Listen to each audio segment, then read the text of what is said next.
This episode is brought to you by Redfin. You're listening to a podcast, which means you're probably multitasking. Maybe even scrolling home listings on Redfin, saving homes without expecting to get them. But Redfin isn't just built for endless browsing. It's built to help you find and own a home. With agents who close twice as many deals, when you find the one, you've got a real shot at getting it. Get started at redfin.com. Own the dream. Are you a lifelong fan of General Hospital? Are you a new fan who wants to know more about the history of the show? Do you enjoy talking about the show with others? Do you find yourself yelling at the TV? Is your self-care an hour a day in Port Charles? If so, we invite you to join hosts Amanda Kimmel and Shannon Coach at the place where all the hidden conversations take place and secrets are revealed. Meet us at Pier 54, a General Hospital fan podcast. Hello. Hi. Welcome to the Port Charles 411. Today is Bobbie part 15. It's 2017 and 18. Do you want to give like a little clarification on that I'm in crazy? Case anyone was thinking that this was going to be it? And listen, I completely understand because during the Lucky stuff, anytime there's a long thing, you're like, wait, where are we? Yeah, so I was researching ahead, obviously, and I got ahead as the research went, and in my mind, we had already recorded this, and so the next thing that was going to be recorded would be the final episode. But I was wrong.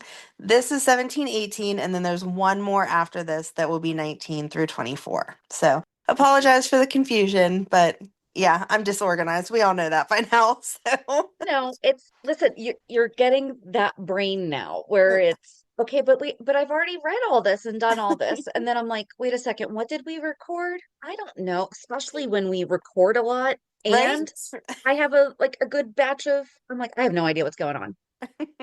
That's why we say on like Mondays, I'm like, I don't even know what episode was just released. Right. But this should make everyone happy. We have an extra Bobbie than what I was talking about last week because in my head, this is already done. Yeah. Okay, so I do just know from last time because I was excited that we were getting into this one.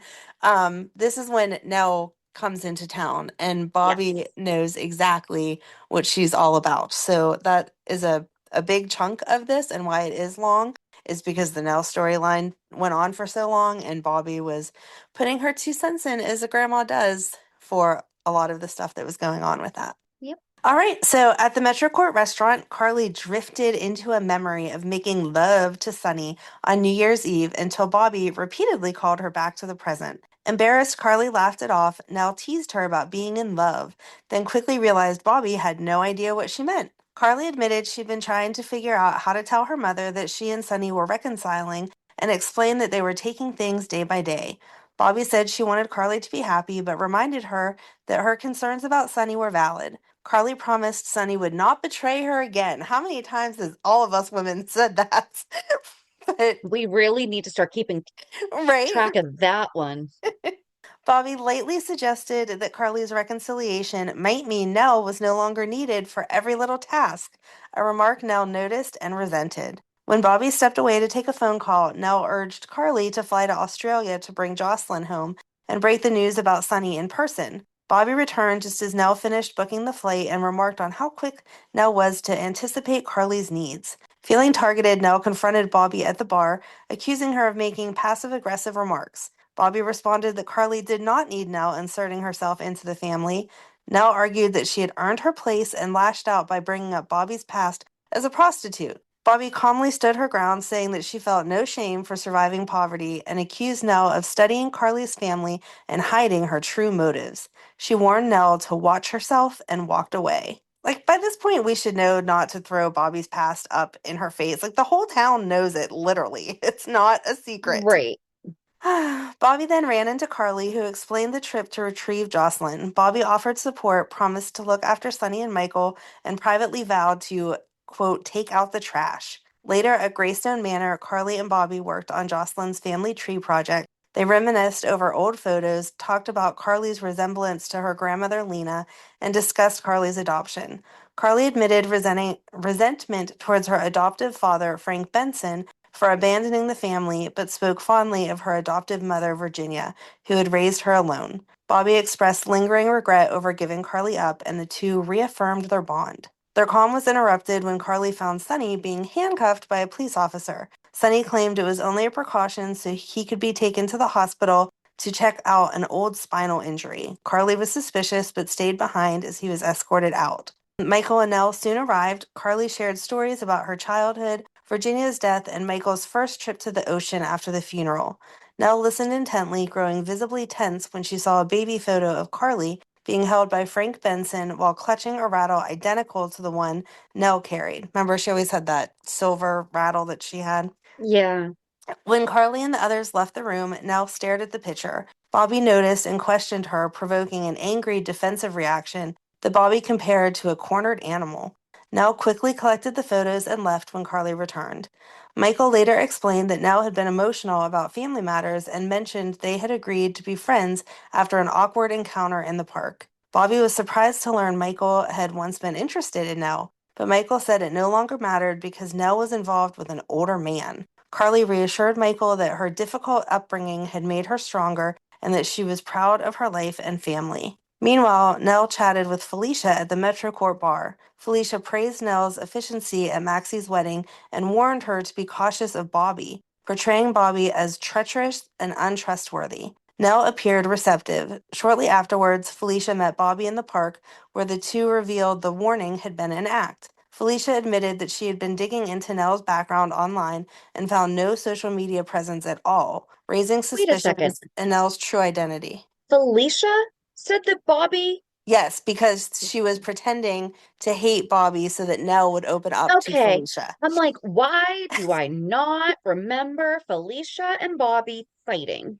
Yes, it was just a ruse they were Oh, putting on. okay. You're good. Felicia really doesn't fight with people. Like, that's the thing, is that, like, she Right. doesn't. There's just like She'll quiet. shoot your son for you, but she's not going to fight you. Yeah. By the So way, no. Felicia shot Peter August, in case you don't know what I'm talking about. Right. At the hospital, Bobbie and Felicia compared notes. Felicia shared doubts about Nelle's supposed boyfriend, despite evidence suggesting someone existed. Later, Felicia continued probing Nelle under the guise of helping redesign her bedroom. Nelle revealed that she had lived in Georgia and was originally from Florida, information Felicia relayed to Bobbie. Michael briefly joined Nelle and Felicia and was surprised to hear Nelle believed Felicia and Bobbie hated each other. He corrected her, explaining they were actually best friends. This realization unsettled Nelle, especially given Felicia's loyalty to Bobbie. After Michael left, Nelle redirected the conversation, insisting she only wanted to organize her room and hinting that her previously unavailable boyfriend might soon move in, leaving her secrets and intentions still unresolved. Finn and Griffin rounded the corner at the hospital just as Carly stepped off the elevator. Carly stopped them to ask if they had seen her son, having heard there was trouble at the hospital. They explained that layoffs were underway and pointed out Michael and Hayden talking at the nurse's station. After Carly left, Finn grew increasingly agitated because he could not find new IV lines. Griffin located a package on a nearby cart, but Finn was too upset to deal with it properly, so Griffin decided to step in and ask to be taken to the patient. And that was whenever like the whole hospital was falling apart. Which time? Right. Exactly. At the nurse's It's been station. a while since that happened. That's going to be happening soon. Right? It'll be time for that again. At the nurse's station, Michael asked Hayden why she had urgently texted him. Hayden explained that the nurses were calling in sick in protest and would continue until the hospital board promised no layoffs. Michael tried to calm her and said he'd call his grandmother, Bobbie, but Hayden revealed Bobbie had also called in sick. Determined to keep things running, Hayden decided to ask the orderlies to work double shifts and left. In Carly's office, Bobbie was on the phone with Felicia, who was pleased to hear that Felicia was in Atlanta investigating Nelle. The call ended abruptly when Carly arrived. Carly was surprised to find Bobbie there, and Bobbie claimed she had stopped by after dinner. Carly mentioned that she and Sonny were about to leave on a romantic getaway, then noticed her desk was in disarray. Bobbie admitted she had been organizing Carly's overflowing mail. Carly spotted an envelope addressed to her but decided to leave it for later. Bobbie expressed happiness that Carly and Sonny had reconciled, acknowledging her reservations about Sonny, but recognizing that he made Carly happy. When Carly mentioned their plan to stay at a mountain cabin, Bobbie warned her that the snowstorm had closed the roads. Carly called the caretaker and confirmed that access to the cabin was blocked. The caretaker also mentioned seeing Nelle there, but Carly was unconcerned, believing Nelle had plenty of supplies. Bobbie appeared relieved and admitted Carly had been right to criticize her earlier suspicion of Nelle. After Carly left, Bobbie called Felicia back. As she listened, Bobbie reacted with alarm, realizing Felicia had confirmed exactly what she had feared. Later, Bobbie met Felicia at the coffee shop where Felicia explained how she had learned Nell's secret. Felicia had posed as a Crimson reporter and spoken to one of Nell's friends from her Atlanta school, who revealed that Nelle had been seriously involved with her boss's husband and was terrified of being exposed. Meanwhile, Carly told Sonny she had to leave despite their spending the day together in bed because she was going home to pack and move back in with him permanently along with Jocelyn. Sonny was overjoyed and suggested renewing their vows, jokingly proposing Griffin as the officiant. I completely forgot about Griffin until I was reading this again. I was like, oh, Griffin, our fallen That's him. Wasn't he priest. just talked about, or did we just talk about him? I No, he don't wasn't. I Okay. don't know. I honestly don't know, but just seeing Sonny saying like joking about him officiating the wedding, I was like, oh, Griffin. Carly agreed, but their moment was interrupted by a text from Bobbie asking to see her urgently. Carly left, teasing Sonny about easing Bobbie into the idea of her move, and Sonny promised to keep making her happy. Again, let's mark that down on the chart of how long that lasts for. Right. Nelle and Michael returned to Nell's apartment, where Nelle described an emotional awakening she had experienced at the cabin. She said she no longer wanted to be involved with a married man and wanted to focus on her future with Michael. After Michael left, Nelle threw away a flash drive and deleted the audio of Sonny admitting he had slept with her. Shortly afterwards, Nelle went to Carly's office and searched through the mail for the flash drive she had sent Carly earlier. Learning that Bobbie had sorted the previous day's mail, Nelle tore the office apart until she found the envelope. Relieved, she assured herself that Carly would never know. So Carly soon met with Bobbie, who grimly explained Felicia's findings. Bobbie revealed that the S on Nell's flowers stood for Sonny, and that Nell's friend had confirmed the affair. Carly refused to believe it, insisting there must be a misunderstanding, and left determined to prove Bobbie wrong. Back in the office, Nelle left Michael a cheerful voicemail saying everything was taken care of. As she prepared to leave, she opened the door to find Bobbie standing there. The two exchanged sharp words. Nelle attempted to call a truce for Michael's sake, but Bobbie accused her of being deceitful and destructive. Bobbie confronted Nelle directly about sleeping with Sonny, citing Felicia's investigation. Nelle denied it, but Bobbie revealed that she had already told Carly. The confrontation escalated as Bobbie condemned Nelle for exploiting Sonny's grief after the loss of his child and for damaging Carly's family. She dismissed Nell's tears as fake and warned that no one, especially Michael, would care if Nelle disappeared. Ned fled in tears. Bobbie called Carly and left a voicemail describing the encounter and warning that Nelle would be wise to leave town. Despite this, Nelle soon appeared at the Metro Court with a garment bag. Bobbie confronted her again and threatened to call security, forcing Nelle to leave. At the Metro Court bar, Bobbie met Carly, who apologized for missing her messages and explained that she had gone to the hospital and then to Sonny's. Carly admitted that although Sonny understood her better than anyone, their relationship always ended in pain. She confessed she felt more betrayed by Sonny's lies than by the affair itself and blamed herself for bringing Nelle into their lives. Carly compared the situation to her own past involvement with Tony during Bobbie's grief, calling herself a hypocrite. Bobbie defended Carly and reassured her of her support. Which, I mean, she's not wrong. She did do, like, pretty much exactly what Nell's trying to do. Right. The conversation ended abruptly when Nina, Charlotte, and Nelle arrived. Bobbie moved to confront Nelle, and Carly followed. Nina intervened, reminding them a child was present. Carly warned Nina against hiring Nelle as Charlotte's nanny, exposing Nelle's affair with Sonny, her true identity as Nelle Benson, and her pattern of manipulation.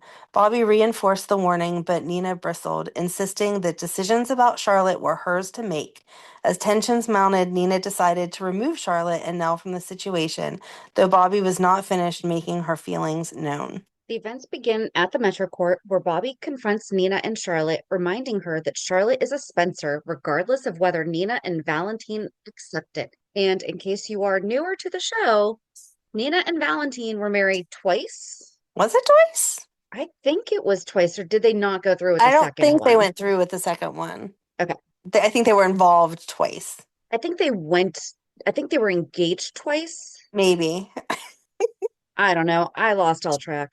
Anyway, Nina doesn't talk about it a lot, but like she and Charlotte were super close. I mean, They she were was so definitely a close. very much stand-in mom for Yes. Charlotte. So I kind of wish they did talk about it occasionally because she doesn't.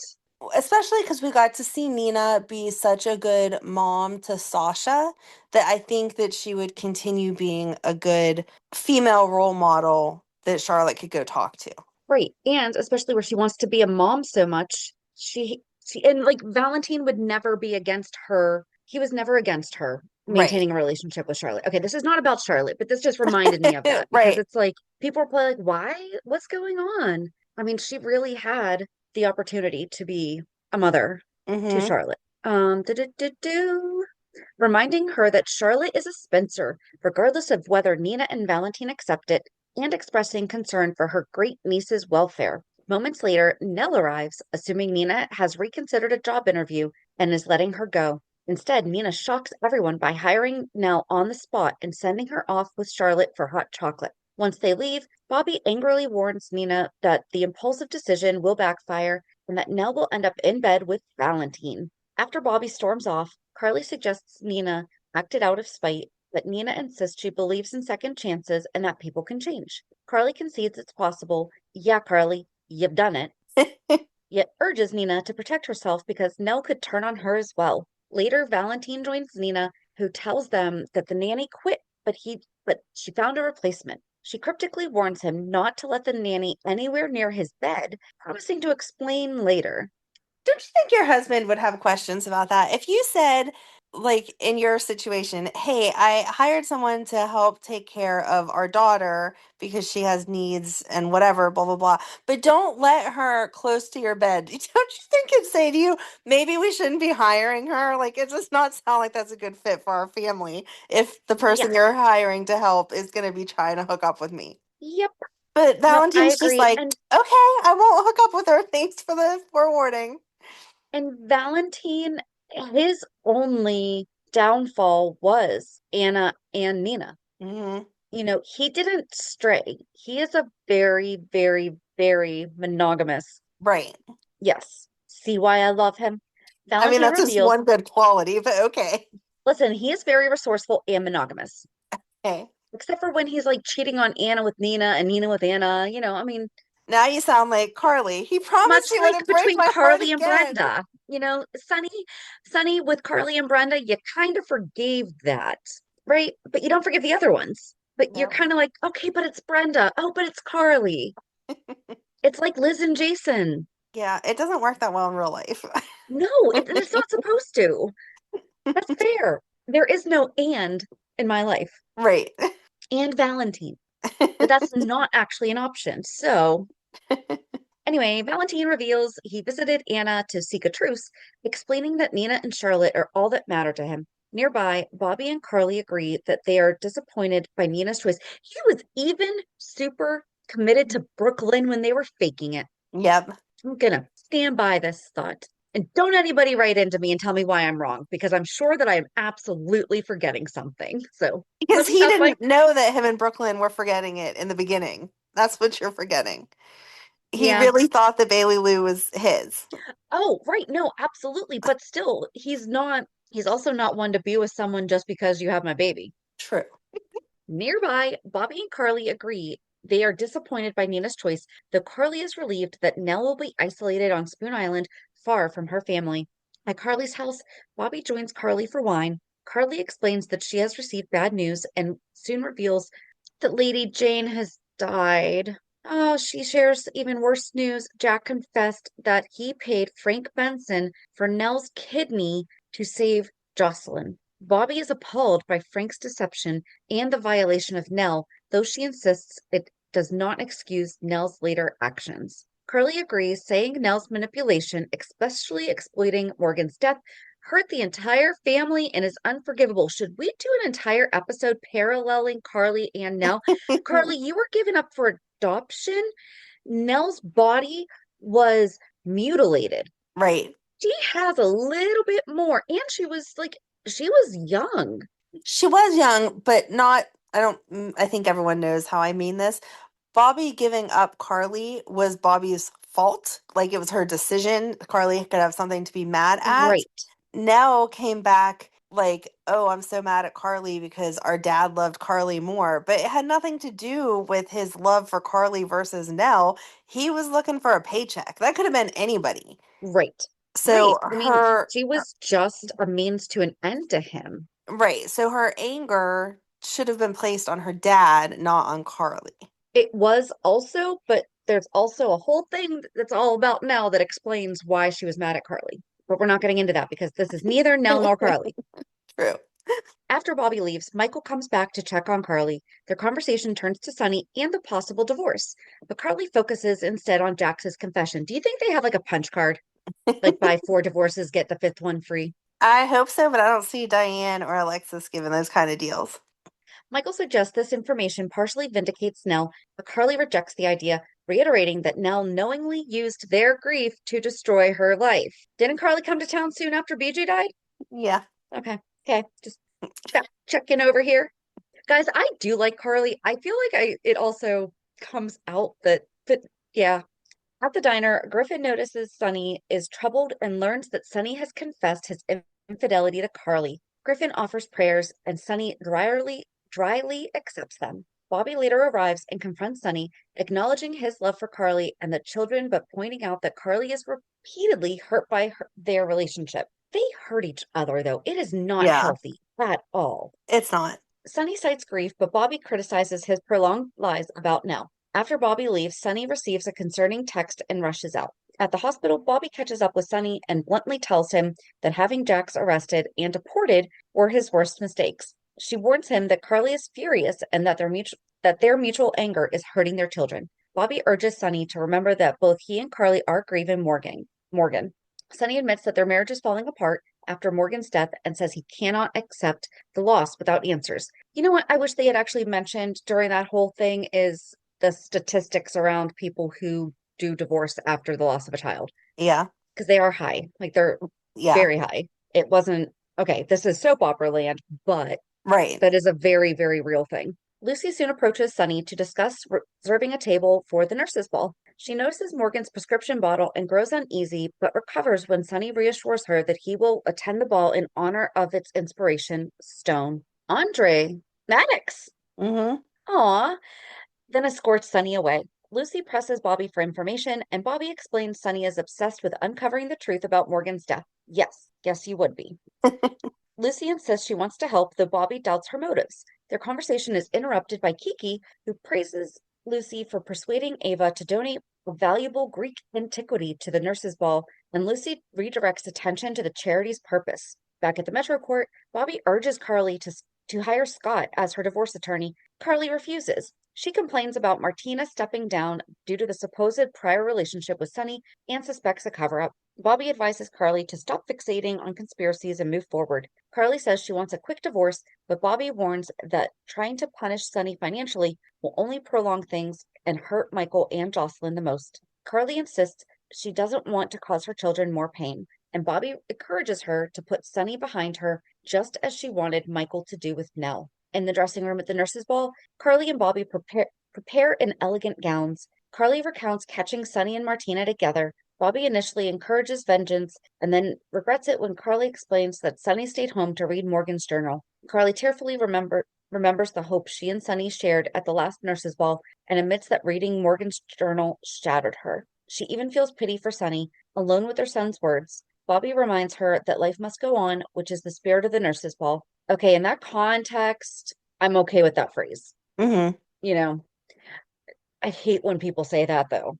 Right. Like, no, but in the context of the nurses' ball, I'm sure that entire conversation was completely different. Jocelyn joins them, and the three share a warm embrace. Outside, they meet Michael, who asks Bobbie for an update on Nell. Jocelyn panics at the mention of the hospital, but Bobbie reassures them Nell is fine. During intermission, Carly warns the family that Sonny has decided to attend the ball and emphasizes that he has a right to be there. Michael steps away and speaks with Kiki, who explains she wanted Bobbie to know that Nell is asking for Michael and could use a friend. At the hospital, Michael visits Nell, who is asleep, and sits watching her. He's using Jason's chair.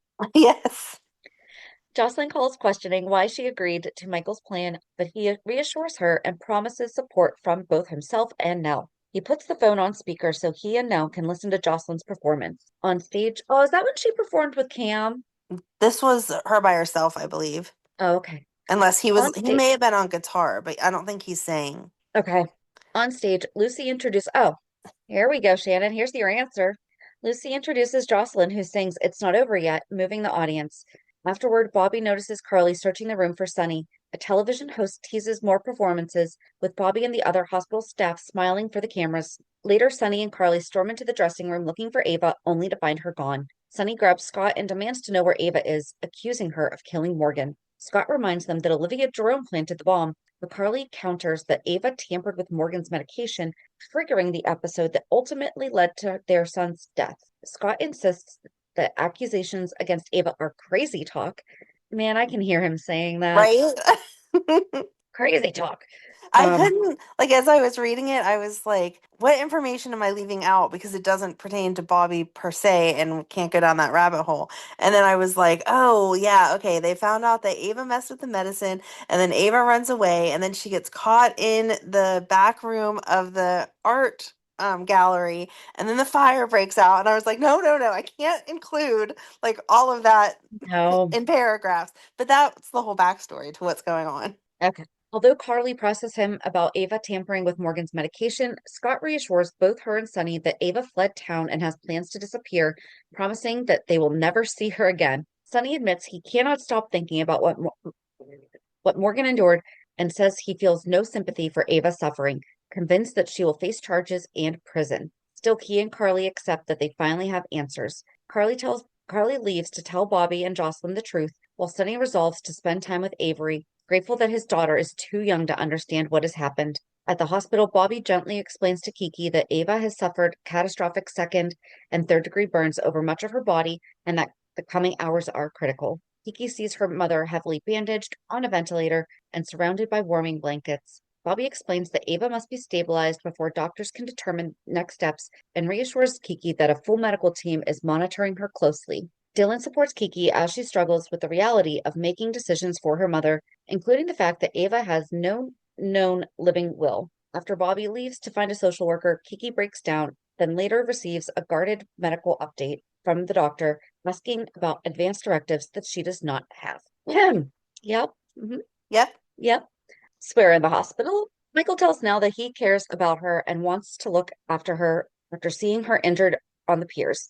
Bobbie disapproves of Michael's involvement, pulls him into the hallway, and urges him to check in with Sonny and Carly, who have news about Morgan. When Bobbie later checks on Nell herself, she confirms that Nell's kidney is recovering but grows concerned when Nell resists questions about her own plans to leave town. Bobbie warns Nell that staying in Port Charles will only complicate Michael's life and urges her to leave and start over, bluntly suggesting that Michael's concern is rooted in pity rather than love. Nell later applies for a job at Kelly's, only to be shut down when Bobbie appears and makes it clear that she will never be hired, revealing she co-owns the diner. Bobbie tells Nell that she wishes her well anywhere else, but not if she stays in town pursuing Michael. Their confrontation escalates until Nina intervenes, and Bobbie leaves after receiving a call from the hospital. Nina sympathizes with Nell, but questions why she insists on staying, offering a job reference that Nell deflects, while Nina privately suspects that Nell's attachment to the Michael is the real reason. Bobbie later tells Michael that Nell tried to get a job at Kelly's and suggests Nell may have misread his kindness.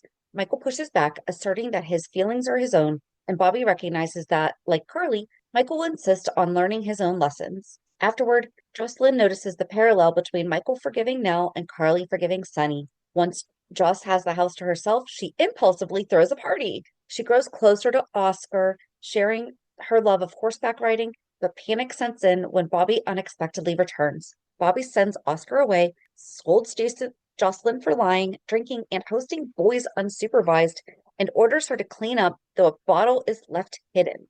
Oh, that's right. Joss got busted underage drinking twice. Was it twice? Because remember they got in trouble at that school thing, wasn't it? When Trina got drunk. Didn't Joss get drunk too? But I don't think that was intentional. Do you know what I'm talking about? Didn't she? I don't It was in remember high if Joss school. was drinking too. I know. Because remember Cam jokes about it and he's like, nope, I'm good. Yeah. Okay, yeah. I think. I think Oh, you're well, right. not this episode. The next morning, Carly returns home unaware of the party. Jocelyn tries to avoid suspicion, but Carly discovers a beer bottle and confronts her. Under pressure, Jocelyn admits to hosting friends, drinking a little, and spending time alone with Oscar. Carly is furious, demands Jocelyn's phone, and warns her that there will be consequences. Joss lashes out, accusing Carly of hypocrisy for forgiving Sonny, insisting the party was an escape from Carly's turbulent relationship. Carly refuses to let her deflect and sends her to her room just as Bobbie arrives. Carly confronts Bobbie for not warning her about the party. Bobbie insists that she meant to tell her and minimize the damage, but Carly remains firm. Bobbie then reveals that she spoke with Sonny at the hospital, prompting Carly to admit that she and Sonny have called off the divorce and decided to work on their marriage. Jocelyn overhears and storms downstairs, furious and heartbroken that Carly would take Sonny back.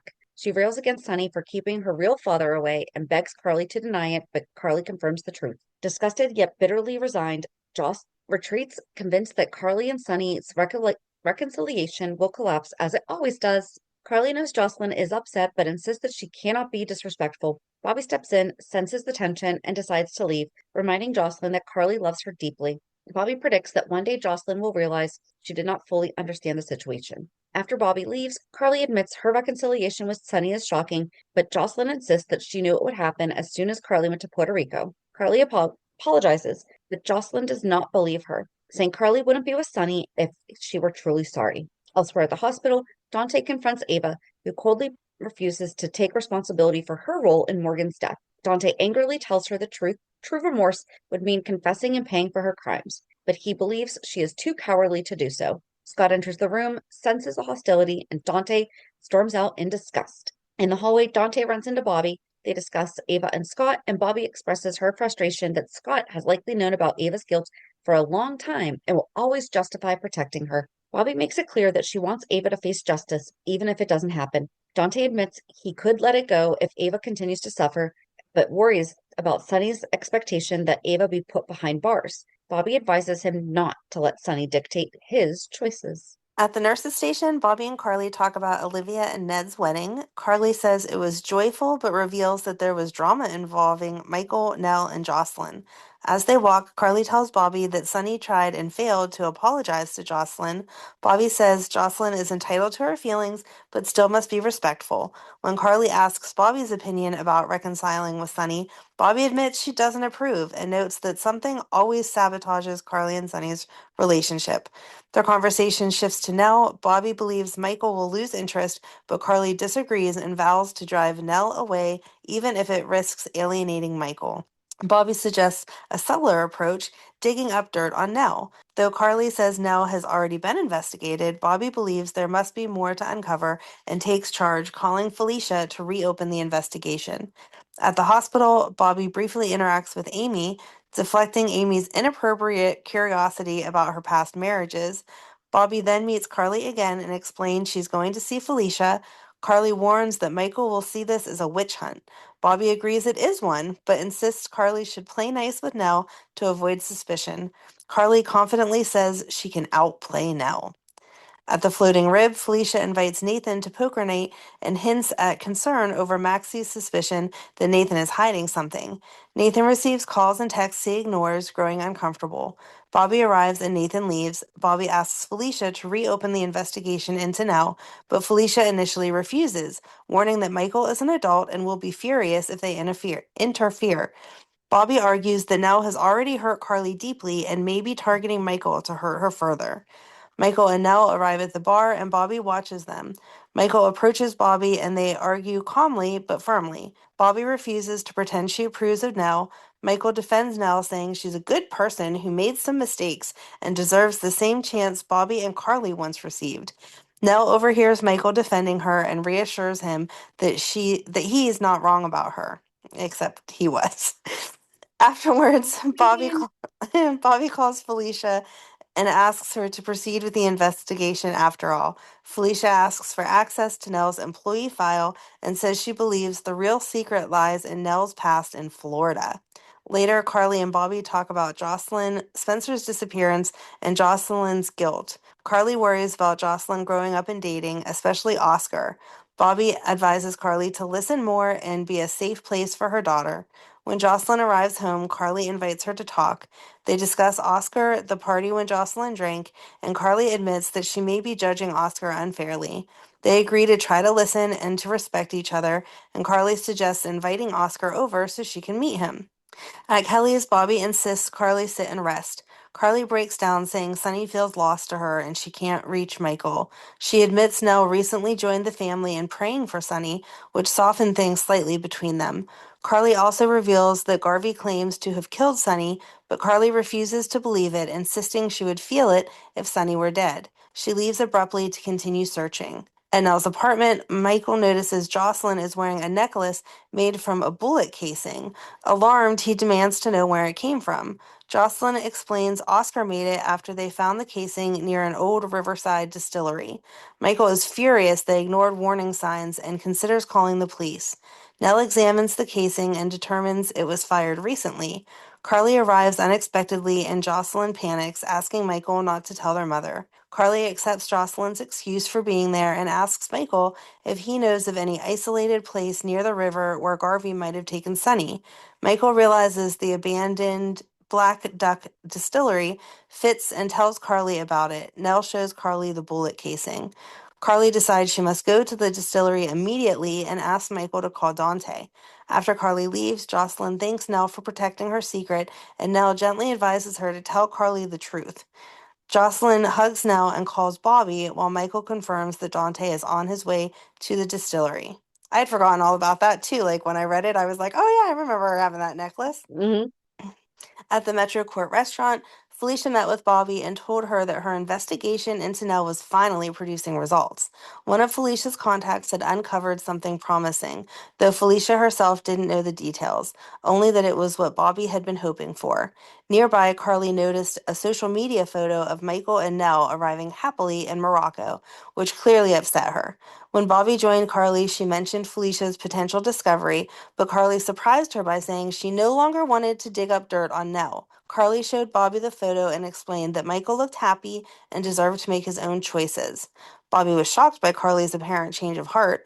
Carly clarified that she hadn't forgiven Nelle, but she wanted to move on, insisting that Nelle had targeted her, not Michael, and that was what mattered most was that Nelle had saved Jocelyn's life.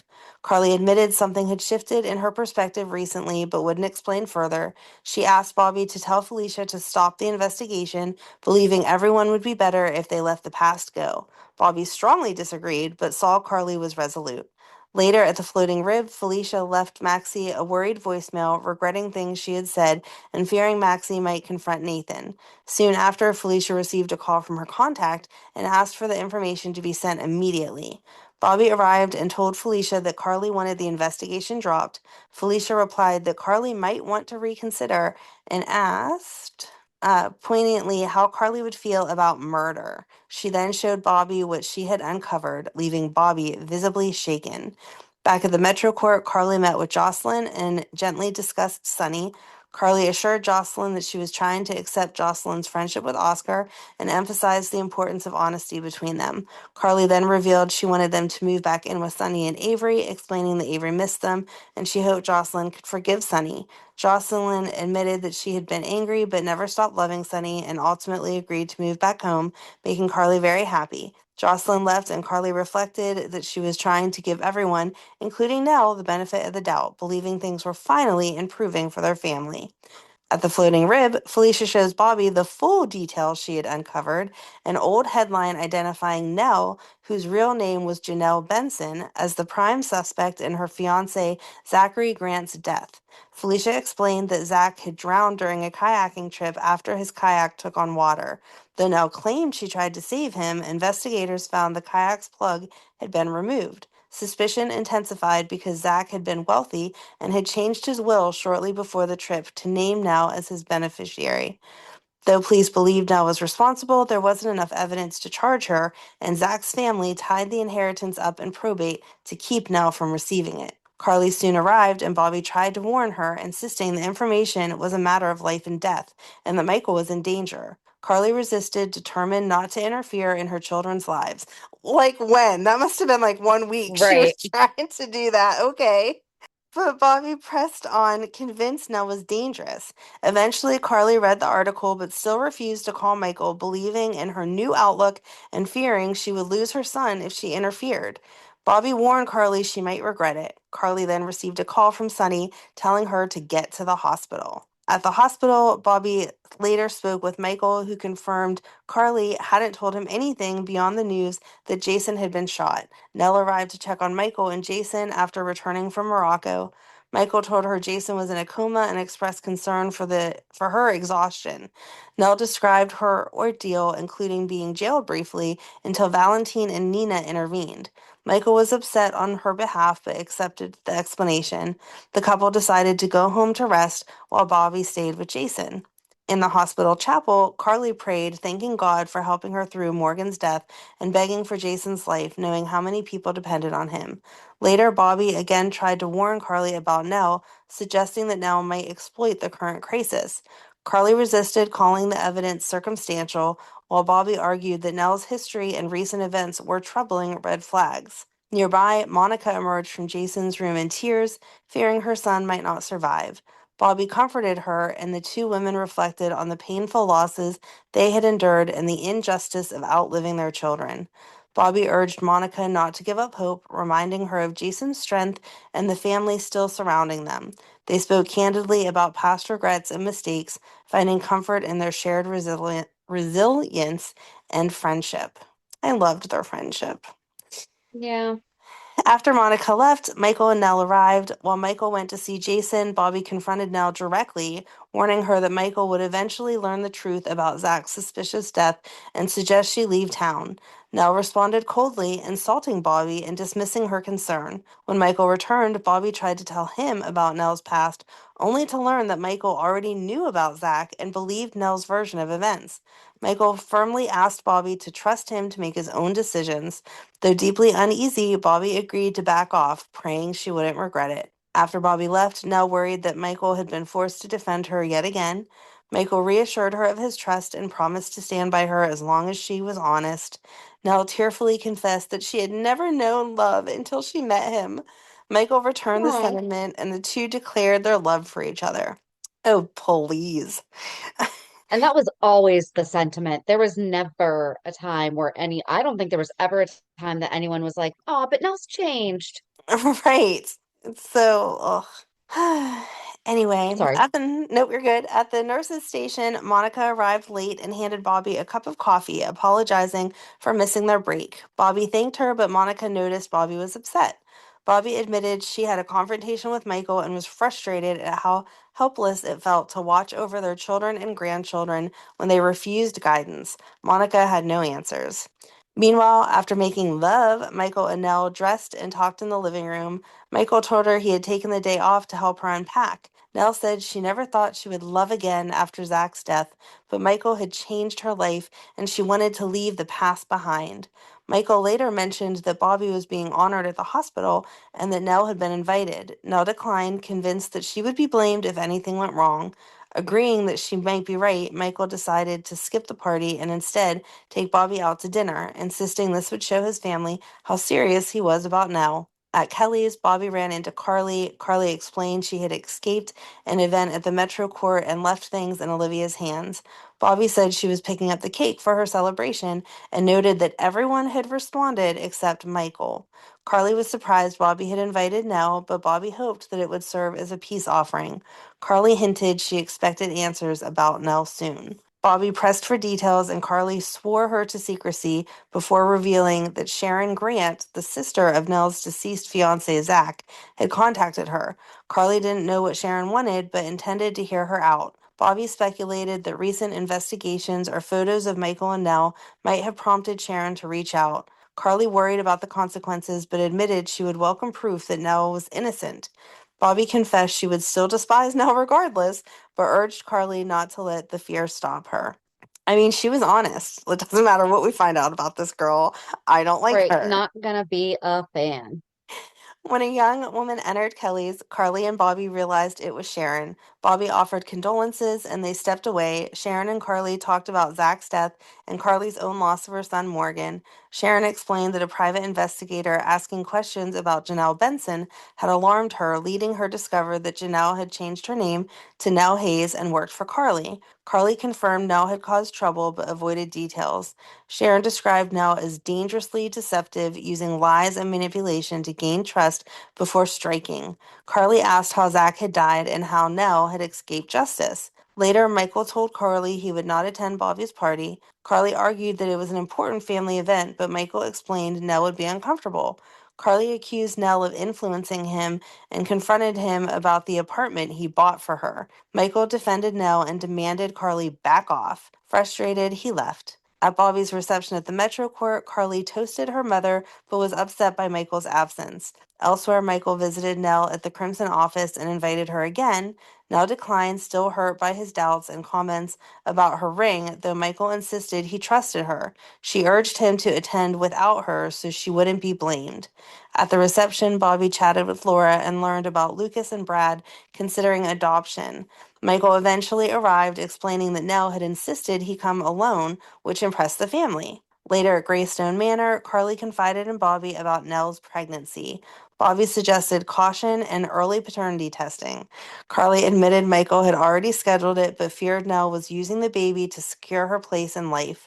Bobbie refused to help manipulate the situation, but encouraged Carly to focus on the baby rather than the past guilt.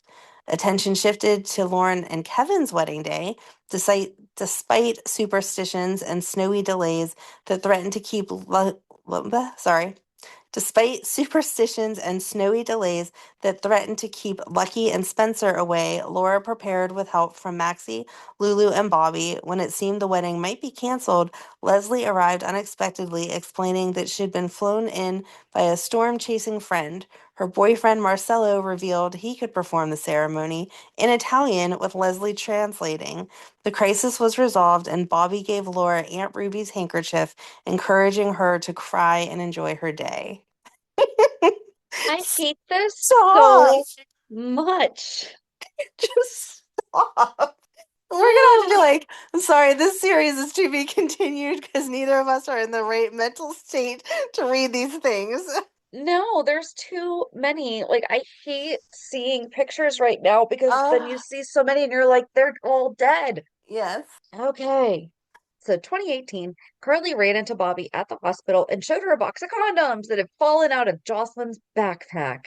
Jocelyn was like 16 here, right? Mm-hmm.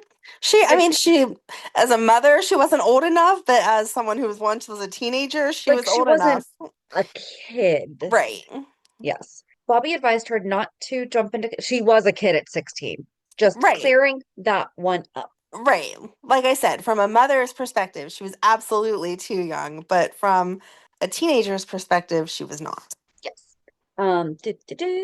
Bobbie advised her not to jump to conclusions. Carly confronted Kim, assuming the condoms belonged to Oscar. Kim suggested they might be Jocelyn's and said at least the teens were being responsible.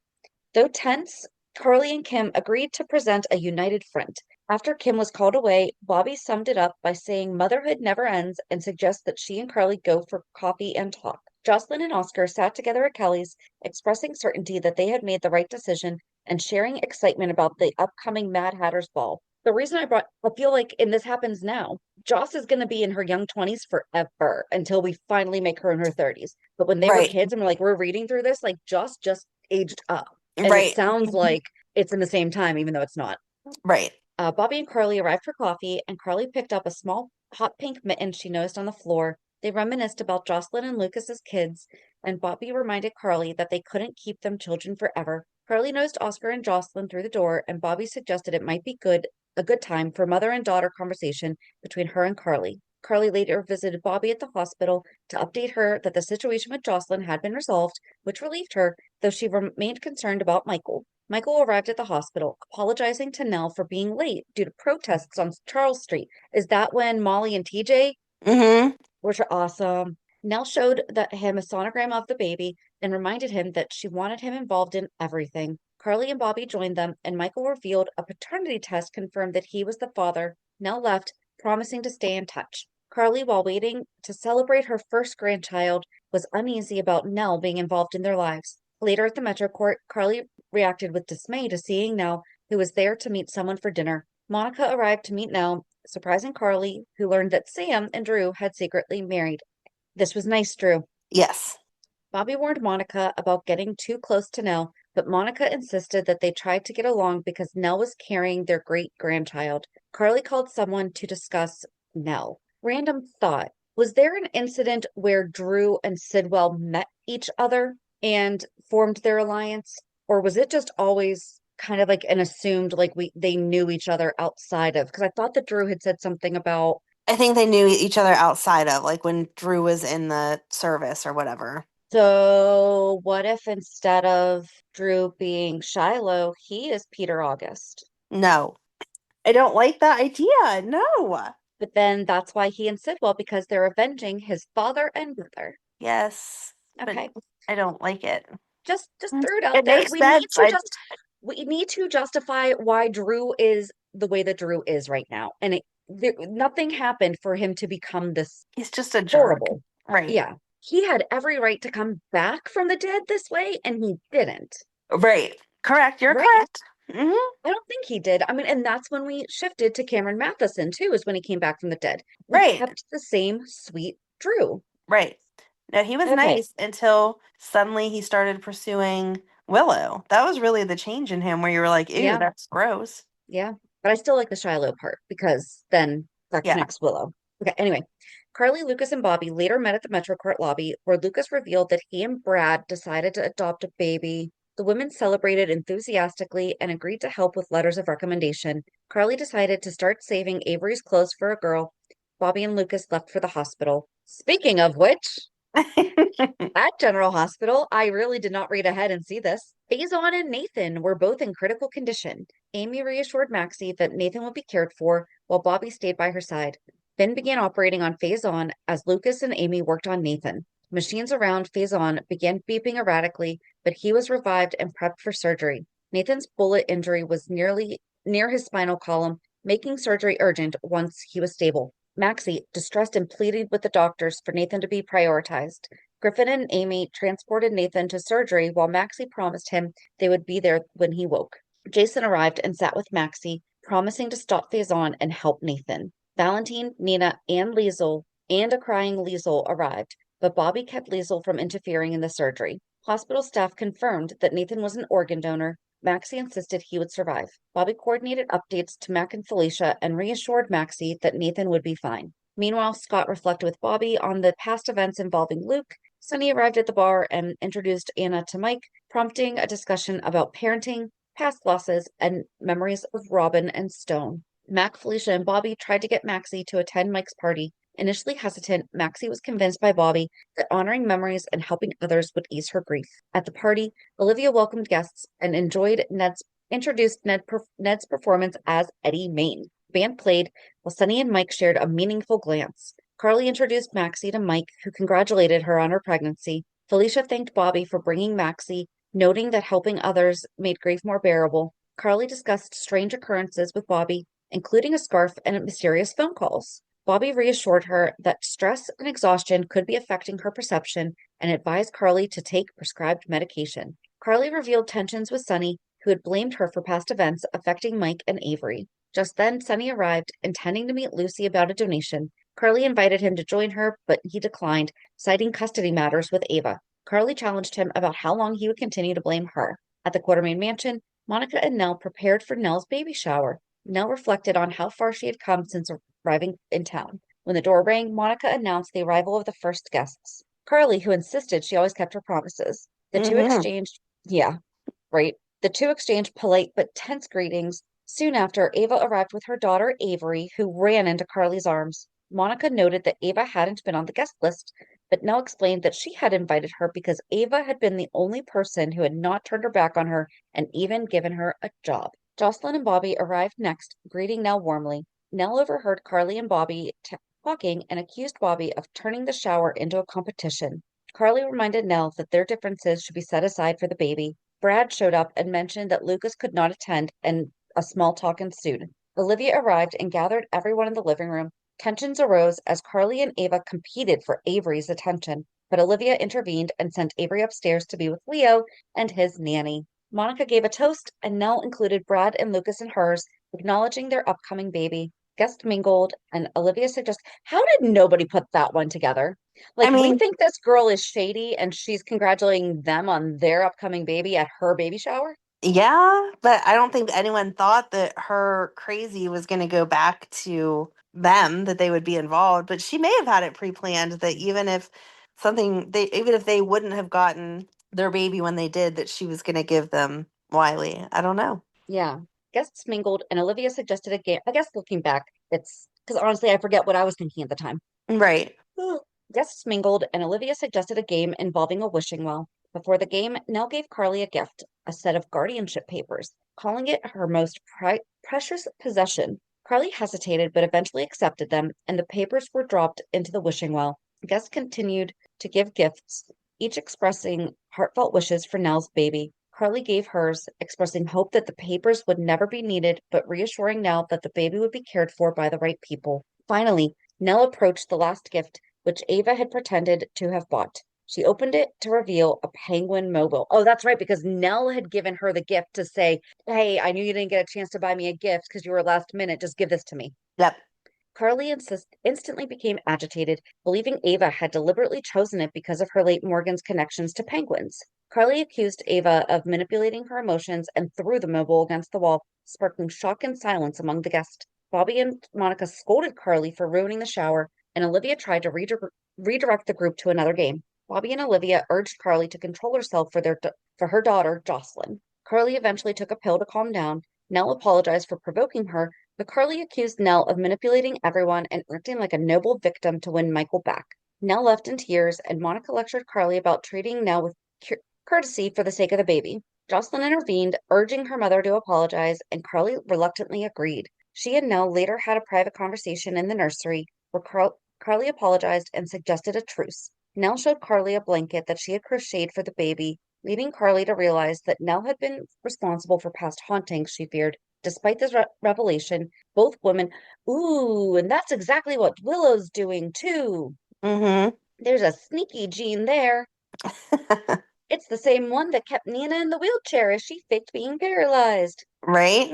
Despite this revelation, both women reaffirmed their opposing views. Nell warned Carly that she needed to be checked before having access to the baby, while Carly insisted she would never let Nell take advantage. As the guests played another game, Carly and Nell began tussling over the baby blanket. The struggle caused Nell to fall down the stairs, rendering her unconscious. Carly immediately hovered over her as Monica, Olivia, Bobbie, and Brad tried to help. An ambulance was called, and Nell was taken to the hospital by Jocelyn and Brad. Meanwhile, Carly, Bobbie, and Monica waited for the police. Carly insisted that the fall was an accident, while Olivia confirmed parts of the chaotic situation, noting she might have heard Carly when Nell tried to stop saying Morgan's name. Carly warned Nell to stop saying Morgan's name. Chase later investigated the stairs, and Olivia apologized to Carly for speaking the truth about what had occurred. Emma arrived to greet Robin and Anna, while Julian welcomed the late arriving Kim with a kiss, complimenting her dress. Lucy, acting as the mistress of ceremonies, introduced the first performance. Oh, now we're at the nurse's ball. Nurse's ball, sorry. Okay. I'm like, that is quite the baby shower. And I would not put it past Lucy to be the mistress of ceremonies for a baby Very shower. correct. So it wasn't until the first performances that I realized. Right. Oh, the nurses of General Hospital singing and dancing to everyday people with Felix, Bobbie, Epiphany, Amy, and Deanna among the performers. Why was Felix not back for Monica? I don't know. Ay, ay, ay. The audience applauded enthusiastically. After the act, Lucy announced that Olay was sponsoring the event and encouraged donations during their breaks. Jordan greeted Chase, who mentioned that he was taking one for the team, confusing her because she doesn't like surprises. Curtis was surprised to see Stella and asked if she planned to stay. She reassured him that she wouldn't interfere. Mike sat down with Sonny and asked about Carly, but Bobbie arrived, said that her daughter was in jail, and taunted by Nell, emphasizing that Carly had not pushed Nell down the stairs. Sonny explained that he was there for his father. Oh, I'm sorry. Mike took to the stage, announcing he had Alzheimer's but intended to perform. He began singing Frank Sinatra's Summer Wind, accompanied by a big band, but froze mid-performance. Sonny jumped on stage, helped his father, and together they finished the song to a standing ovation. Ava worried about following their act, and Bobbie praised Mike and Sonny's performance. Drew and Stella also complimented Sonny, though he credited Mike as the star. Ava performed next, singing You Don't Own Me, directing the lyrics at Sonny. Some audience members applauded, but Bobbie removed Scott from her table after he gave Ava a standing ovation. Lucy apologized to Sonny for Ava's unexpected performance, but Sonny downplayed it, saying the night's importance outweighed the disruption. Lucy thanked Olay, the performers, staff, and donors, noting that the Nurses' Ball broke its fundraising record. The nurses performed one final song together, bringing the event to a close, and that was the You're Not Alone. Mm-hmm. Carly's trial began soon after. Jocelyn attended with Bobbie, worried because they had been called by the prosecution. Dawson, the prosecutor, opened by portraying Carly negatively, while Diane, Carly's attorney, painted her as a grieving mother receiving messages about her deceased son. Bobbie testified, criticizing Nelle's manipulations of the family and clarifying Carly had not been threatened but disproved Nelle's influence over Michael. Jocelyn testified next, describing her perspective of Nelle as manipulative yet friend and recounting events like the baby shower argument. Carly became emotional during the testimony, prompting a recess. Outside of the courtroom, she confronted Diane, blaming her for inaction, while Michael comforted Jocelyn and Sonny comforted Carly. Ava and Nelle arrived, and Nelle reassured Ava about the secret involving Blanket. And Ava was not on board when she heard this, right? Like, she was like, dude, that is messed up. Wasn't she? Like, I do believe that once she caught on to what was going on, she was like, wait, even I have to put a stop to using deceased children. well, I mean, to be fair, she is the one who changed Morgan's meds so that he went into a mental health episode that then took his life. Right. So maybe she's having like some guilt there. Meanwhile, Felicia and Maxie arrived at Charlie's pub for Maxie's baby shower and noticed Bobbie and Lucy, but wondered about the hosts. Julian inquired about Lucas's adoption. Bobbie reassured him everything was proceeding smoothly. Jordan and Lulu announced they had no information about Peter or Dante. Sam and Maxie discussed tracking Peter down for his role in Nathan's death, and Curtis joined the conversation. At the corner oh, by the way, Nathan didn't make it, but now he's back from the dead, so it's okay. That is a bit confusing.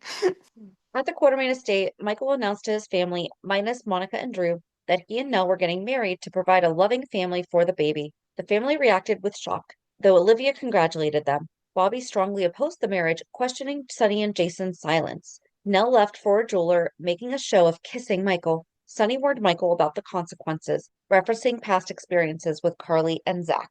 Brad picked up Lucas for the wedding, despite Lucas's reluctance. Bobbie, dressed in black, arrived at the hospital for the wedding, making a statement. Mike worried why some key family members were absent. Jason asked Drew to keep an eye on Nelle, right? They used to get along. Mm-hmm. They were never BFF, but they got along. No, they were civil. Michael insisted on going through with the wedding despite warnings from Sonny and Carly. At the ceremony, Ned began the service, but Carly interrupted, declaring her opposition. Chase tried to escort Carly out, and she instructed Sonny to prevent the wedding. Carly accused Nelle of manipulating the situation with help from others.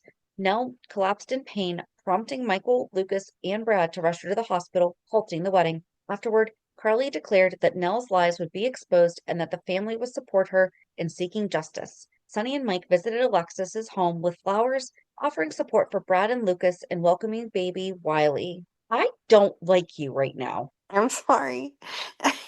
Bobbie urged caution, fearing the party might jinx the adoption. Despite reservations, the family celebrated with Brad, Lucas, and Wiley. Discussions highlighted the contrast between the joy for Brad and Lucas and Michael's recent loss of Jonah. So the real quick summary there, was that Nelle gave birth to Wiley, and there was another baby that was being given to Brad and Lucas. Jonah. That baby was Jonah and died of SIDS. And Brad was devastated. I mean, beyond, because he was home by himself. I mean, he was as you would expect a brand new parent to be in that situation. And he ran into Nelle, and Nelle was like, well, I got a live baby. Here you go. So, yeah.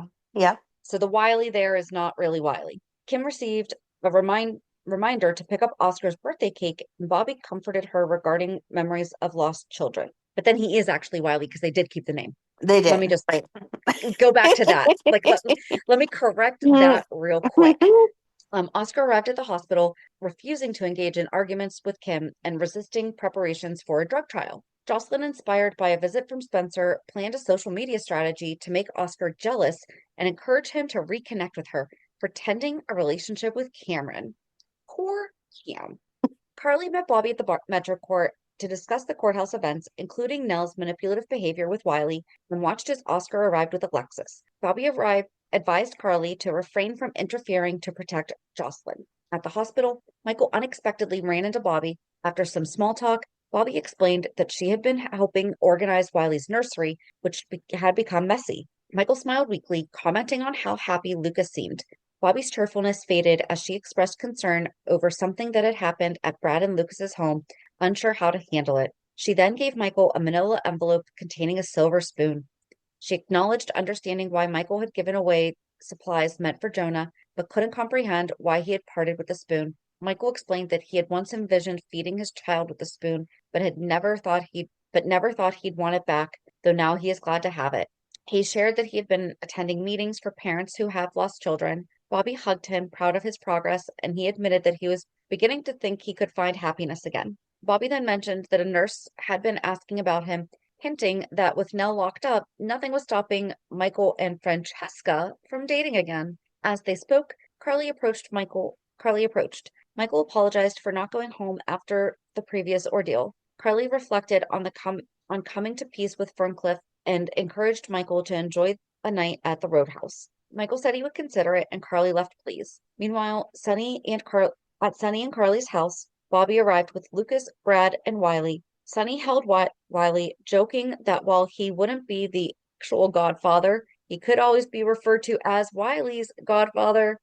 Jocelyn and Michael arrived for Wiley's hipster baptism. A phone call interrupted the celebration. Julian had come to pick up Avery, Ava's daughter. Though some argued about whether Avery should go with Ava, she expressed that she wanted to see her mother. Carly helped Avery get ready and handed her off to Julian, who congratulated Lucas and Brad before leaving. Sonny handed Wiley to Michael, and Bobbie commended Sonny for handling Julian diplomatically. Brad followed Julian out, reassuring that he would have invited Julian if possible, since Wiley exists thanks to him. Yeah, and Julian knew, and he was in agreement with Brad that we're going to give Lucas what he wants. Right. That whole storyline is just, you want to think that you wouldn't make those decisions, but you get it all. Oh. Carly returned with Avery, saying goodbye. Later, Bobbie presided over the baptism, introducing Sam as godmother and Michael as godfather. Both expressed gratitude for their roles. Jocelyn added a playful touch with a name tag, and Brad took photos of the family. At General Hospital, Bobbie and Monica played rock, paper, scissors to decide who would read "'Twas the Night Before Christmas" and who would wear the Santa suit. Bobbie lost and went to find the suit, which had been damaged by moths. Meanwhile, Oscar noted a sad young patient and reassured her that Santa would still appear, which Drew confirmed. That's it. And it was Drew, right? Like Drew dressed as Santa, right? Yes. Right. Yeah. Whenever we liked Drew. Yeah. Yep. You okay? Yes. Listen, the show is just going to be very difficult for the next few years. Yeah. All right. I mean, next week we're just talking about her dying. So, there's that. We're going to have Luke die and then her die. Yeah. It's going to be great. Yeah. Can't wait. Okay. I don't even have a good segue into so let's see if Drew's not a jerk somehow on Monday, or all the remaining people that are mentioned are still alive. We'll see what happens. I mean, you never know. Never know. So yeah, join us on Monday as we recap this week's shows. Have a good weekend. And we'll meet you at the pier. Bye. Bye. If you enjoyed today's show, we invite you to go to pier54podcast.com to subscribe on your favorite platform. Don't forget to leave us a review. And you can also follow us on many social media channels. Just search for Pier 54 Podcast. Also, we are not perfect, so if there is something that we missed or messed up, just let us know by emailing us at pier54podcast@gmail.com.